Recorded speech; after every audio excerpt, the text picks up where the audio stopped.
अथ श्री स्कंद पुराणे वैष्णवखंडे उत्कलखंड्याम तथा श्री पुरुषोत्तम क्षेत्र महात्म्याम त्रयोदशो अध्याय। अश्वमेध की पूर्ति, आकाशवाणी, भगवान की काष्ठ में प्रतिमा का निर्माण, संस्कार तथा स्तवन। जैमिनी जी कहते हैं, तदंतर राजा के अश्वमेध यज्ञ में सुत्या सोमरस निकालने का उत्सव प्रारंभ हुआ। उसमें दीनों को बेरोक टोक मनोवांछित दान दिए जाने लगे। उस समय नारद जी ने नृपश्रेष्ठ इंद्रद्युम्न से कहा, हे राजन, अब पूर्णाहुति का कार्य समाप्त हो, जिससे यह यज्ञ सफल हो जाए। पहले ध्यान में तुमने जो कुछ देखा है उसके अनुसार तुम्हारे भाग्योदय का समय समीप आ गया है। श्वेत द्वीप में जिन विश्वमूर्ति अविनाशी विष्णु का तुमने दर्शन किया है, उनके शरीर से गिरा हुआ रोम वृक्ष भाव को प्राप्त हो जाता है। वह इस पृथ्वी पर स्थावर रूप में भगवान का अंशावतार होता है। भक्त वत्सल भगवान अब उसी रूप में अवतीर्ण हो रहे हैं। तुम्हारे ही सौभाग्य से सर्व पापाहारी भगवान यहाँ सब लोगों के नेत्रों के अतिथि बनेंगे। अब यज्ञांत स्नान समाप्त करके वृक्ष रूप में प्रकट हुए यज्ञेश्वर भगवान विष्णु को तुम इस महावेदी पर स्थापित करो। इस प्रकार विचार करके नारद और इंद्रद्युम्न दोनों प्रसन्नतापूर्वक वहाँ गए और उस वृक्ष को देखकर इसके रूप में साक्षात ब्रह्म भगवान विष्णु प्रकट हो गए, ऐसा मानते हुए सब लोग बड़े प्रसन्न हुए। 4 शाखाओं से युक्त उस चतुर्भुज वृक्ष का दर्शन करके राजा ने अपने परिश्रम को सफल माना। फिर नीलमणि माधव के अंतर्ध्यान होने का जो शौक था उसे उन्होंने त्याग दिया और बार बार उस वृक्ष को प्रणाम करके नेत्रों से आनंद के आंसू बहाते हुए राजा ने ब्राह्मणों से उस वृक्ष को मंगवाया। वे लोग माला और चंदन से विभूषित विष्णु के उस दिव्य वृक्ष को महावेदी पर ले आए। नारद जी के कहने के अनुसार राजा ने उस वृक्ष का पूजन किया और पूजा समाप्त करके मुनिश्रेष्ठ नारद जी से पूछा, हे मुने, भगवान विष्णु की कैसी प्रतिमाएं बनेंगी और उन्हें कौन बनाएगा?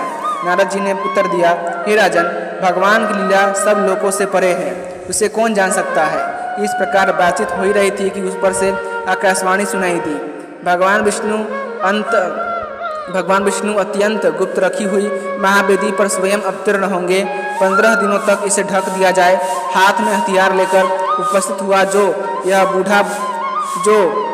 बूढ़ा बढ़ई है, इसे भीतर प्रवेश कराकर सब लोग यत्नपूर्वक दरवाजा बंद कर लें। जब तक मूर्तियों की रचना हो तब तक बाहर बाजे बजते रहें, क्योंकि रचना का शब्द कान में पड़ने पर वह बहरा बना देने वाला है। कोई भी भीतर प्रवेश न करे और न कभी देखने की चेष्टा करे, क्योंकि वहाँ काम करने वाले के अतिरिक्त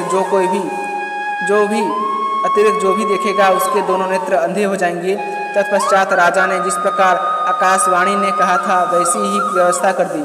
क्रमशः 15वां दिन आते ही भगवान स्वयं 4 विग्रहों में प्रकट हुए। बलभद्र, सुभद्रा और सुदर्शन चक्र के साथ भगवान जनार्दन दिव्य सिंहासन पर विराजमान हुए। भगवान के 4 दिव्य रूप संपन्न हो जाने पर संपूर्ण विश्व के उपकार के लिए पुनः आकाशवाणी हुई, हे राजन, इन चारों प्रतिमाओं को वस्त्रों से भली भांति आच्छादित करके इन्हें अपने अपने स्वाभाविक रंग की प्राप्ति कराओ। भगवान जनार्दन नील मेघ के समान श्याम वर्ण धारण करें। भगवान बलभद्र शंख और चंद्रमा के समान गौर वर्ण से विराजमान हो। सुदर्शन चक्र का रंग लाल होना चाहिए और सुभद्रा देवी कुमकुम के समान अरुण वर्ण की होनी चाहिए। इन विग्रहों पर पहले का किया हुआ रंग आदि संस्कार छूटने पर प्रति वर्ष नूतन संस्कार कराना चाहिए। केवल दिव्य बल का लेप रहने देना चाहिए। यदि कोई प्रमाद बस इस लेप को दूर करेगा तो राज्य में दुर्भिक्ष और महामारी फैलेगी। राजन, तुम्हें भी नग्न रूप में इन मूर्तियों का दर्शन नहीं करना चाहिए। अन्य मनुष्य भी यदि नग्न रूप में देखेंगे तो उनके लिए भी ये भय उपस्थित करने वाली होंगी। नाना प्रकार के लेप से लिप्त एवं विचित्र श्रृंगारों से युक्त मूर्तियों का ही दर्शन करना चाहिए। राजन, तुम्हारे ऊपर कृपा करके भगवान प्रकट हुए हैं और तुम्हारे ही प्रमाद से वे सब जीवों को धर्म, अर्थ, काम, मोक्ष प्रदान करेंगे। नीलाचल पर कल्प वृक्ष के वायव्य कोण में 100 हाथ की दूरी पर और भगवान नरसिंह के उत्तर भाग में जो बहुत बड़ा मैदान है, उसमें अत्यंत सुदृढ़ उसमें अत्यंत सुदृढ़ और 1000 हाथ ऊंचा मंदिर बनवाकर उसी में भगवान की स्थापना करो। पहले इस पर्वत पर जो प्रतिदिन भगवान नील माधव का पूजन करता है, जो भगवान नील माधव का पूजन करता था, वह विश्वावसु नाम वाला सवर भील वैष्णवों में श्रेष्ठ है। उसके साथ तुम्हारे पुरोहित की मित्रता हो चुकी है। इन्हीं दोनों की संतति को भावी उत्सवों में भगवान के विग्रह पर लेप और संस्कार करने के कार्य में लगाया जाए। इतना कहकर वह दिव्य आकाशवाणी मौन हो गई। उसका उपदेश सुनकर राजा ने प्रसन्नतापूर्वक उसका पालन किया। जब बलराम, श्री कृष्ण, सुभद्रा तथा सुदर्शन चक्र पर आकाशवाणी के कथनानुसार लेप आदि संस्कार हो गया, तब उनकी आकृति बड़ी ही सुंदर हो गई। उसके बाद राजा ने महावेदी का पर्दा खुलवा दिया। फिर सबने रत्न सिंहासन पर विराजमान भगवान की झांकी की। वस्त्र अलंकारों सहित उन भगवत विग्रहों का दर्शन करके राजा इंद्रद्युम्न आनंद के समुद्र में डूब गए और नेत्रों को कुछ कुछ बंद किए। प्रेम के आंसू बहाते हुए हाथ जोड़कर खंभे के समान खड़े रहे। तब नारद जी ने राजा से कहा, हे नृपश्रेष्ठ, कमल के समान नेत्रों वाले इन भगवान जगन्नाथ का दर्शन करो। ये भक्तों पर अनुग्रह करने के लिए संपूर्ण ज्ञान की निधि हैं। इन्हीं श्री हरि को देखने के लिए योगी लोग मन को संयम में रखकर सदा प्रयत्न करते रहते हैं। वही भगवान विष्णु आज काष्ठमय शरीर में स्थित हों तुम पर अनुग्रह करने के लिए प्रत्यक्ष हुए हैं। इन करुणा सागर भगवान की स्तुति करो। नारद जी के द्वारा इस प्रकार सचेत किए जाने पर राजा इंद्रद्युम्न ने करुणामय जगन्नाथ का स्तवन किया। दया सागर मुरारी, कहाँ तो ब्रह्मा, रुद्र तथा इंद्र के मुकुटों में मग्न हुए आपके निर्मल युगल चरणाबिंद, और कहाँ मल मूत्र रक्त मांस एवं हड्डियों से बना और चमड़े से ढका हुआ मुझ दिन का यह अधम शरीर।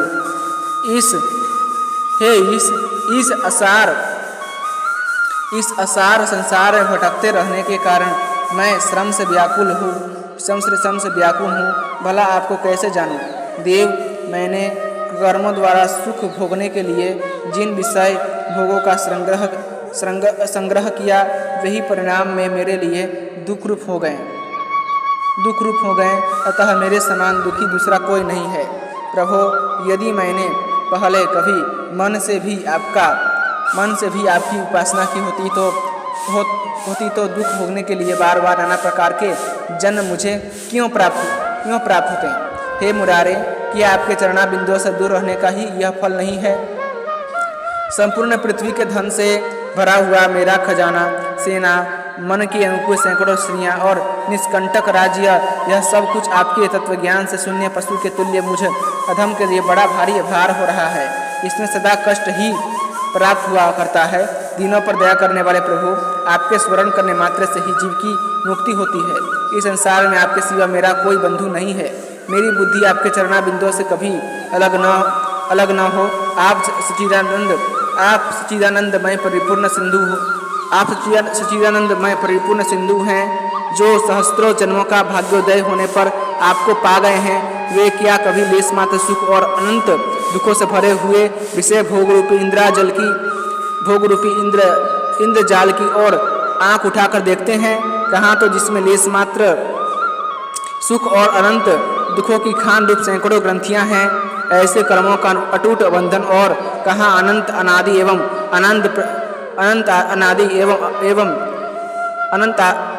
एक एवं आनंद प्रद आपके पवित्र चरणाबिंद, सब पर स्वभावतः कृपा करने वाले प्रभु, मूलभूत आप परमेश्वर को न पाकर तुच्छ कार्य के लिए बहुत भटकने वाले क्लेश के ही भाजन रूप मुझ अत्यंत दीन की रक्षा कीजिए। संपूर्ण विश्व के एकमात्र वंदनीय विष्णुदेव, वेदांत विद्या अव्ययी विश्वनाथ, आप ही समस्त पाप राशियों का नाश करने में समर्थ हैं। बलवानों में श्रेष्ठ बलभद्र, आपका विग्रह सहस्त्रों फणों से आवृत है। आप ईश्वर हैं, मैं आपकी शरण में आया हूँ। संसार को आश्रय देने वाली तथा संपूर्ण देवताओं को उत्पन्न करने वाली मंगलमय सुभद्रा के दोनों चरणों को प्रणाम करता हूँ। हे नाथ, यह ब्रह्मांडों का समूह जिसकी किरणों के समुदाय से रचा गया है और जो दैत्यों की सेना का संहार करने वाला है, उस सुदर्शन चक्र के रूप में आपको मैं प्रणाम करता हूँ।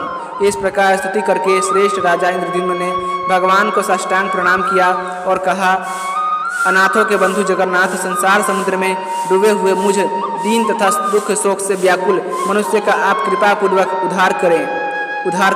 तत्पश्चात नारद जी ने कहा, अपार भवसागर से पार उतारने में तत्पर भगवान नारायण आपकी जय हो। सनक, सनंदन और सनातन आदि श्रेष्ठ योगी आपके दिव्य तत्व का चिंतन करते रहते हैं। आप सर्वलोक स्वरूप, सब लोगों को सुख देने वाले, संपूर्ण विश्व के उपकारक तथा समस्त जगत के बंदनीय हैं। कोटि कोटि ब्रह्मा, रुद्र, इंद्र, मरुदगण, अश्विनी कुमार, साध्य तथा सिद्धगण आपके लीला विलास से उत्पन्न है। संपूर्ण देवता और दानव आपके चरणों में प्रणाम करते हैं। त्रिभुवन गुरु, आप किसी के भी पूर्णतया जानने में नहीं आते, आपको नमस्कार है। तदंतर अन्य राजा, वेदों के पारंगत विद्वान, श्रोत्रिय मुनि, ब्राह्मण, क्षत्रिय तथा विद्वान वैश्य जाति के लोगों ने भी वैदिक सूक्तों, स्तोत्रों, पौराणिक स्तुतियों और स्वरचित कविताओं से जैसे बना उसी प्रकार बलभद्र और सुभद्रा के साथ कमल नयन भगवान श्री कृष्ण का स्तवन किया। इसके बाद राजा ने पुरोहित जी से भगवान वासुदेव की पूजा के लिए सामग्री संग्रह करने को कहा। फिर नारद जी के उपदेश से स्वयं राजा ने ही विधि एवं मंत्रोच्चारण के साथ क्रमशः उन सब विग्रहों का पूजन किया। द्वादशाक्षर ओम नमो भगवते वासुदेवाय मंत्र से बलभद्र जी की पूजा की। इस मंत्र के द्वारा उपासना करके ध्रुव जी ने परम उत्तम स्थान प्राप्त किया है। पुरुष सूक्त से राजा ने यथाशक्ति भगवान नारायण की पूजा की। देवी सूक्त से सुभद्रा का और सुदर्शन संबंधिनी ऋचा से सुदर्शन चक्र का पूजन किया। इस प्रकार अपने वैभव के अनुसार भक्ति पूर्वक उन सब की पूजा करके भगवत प्रीति के लिए उन्होंने श्रेष्ठ ब्राह्मणों को दान दिया।